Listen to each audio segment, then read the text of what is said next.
Ailə cəmiyyətin ən vacib sosial institutlarından biri hesab olunur. Lakin uzun illər boşanmaların sayının artması bu institutun gələcəyi ilə bağlı narahatlıqlar yaradıb. Dövlət Statistika Komitəsinin son açıqlamaları isə bu sahədə vəziyyətin nisbətən yaxşılaşdığını göstərir.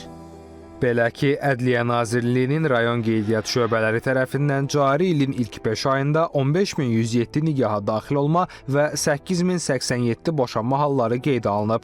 Bu 2025-ci ilin müvafiq dövrü ilə müqayisədə əhalinin hər 1000 nəfərinə nigahların sayı azalaraq 4,7%-dən 3,6%-ə, boşanmaların sayı isə 2,0%-dən 1,9%-ə düşüb. Rəqəmlər dəyişdiyi kimi boşanmaların səbəbləri də müxtəlifdir. Bəs vətəndaşlar ailələrin dağılmasını daha çox nə ilə əlaqələndirirlər? O müxtəlif səbəblərdən olur da. Bir-birini başa düşə bilmirlər, güzəştə getmirlər.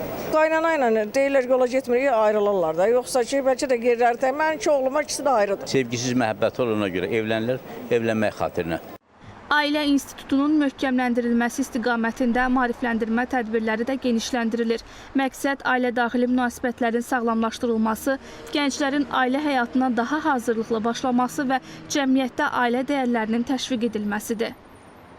Ailə, milli mənəvi dəyərlərini özündə ehtiva edən sosial çarxlar çəkilir, dövlət kanallarında, televiziya kanallarında yayımlanır, hətta ictimai belə yerlərdə yayımlanır.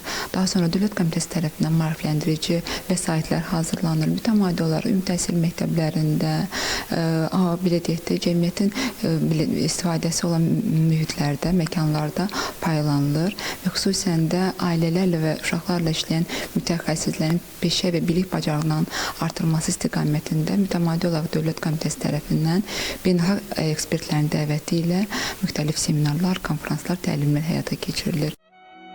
Mütəxəssislər hesab edirlər ki, güclü ailələrin formalaşdırılması gələcəkdə daha sağlam cəmiyyətin qurulmasına xidmət edəcək.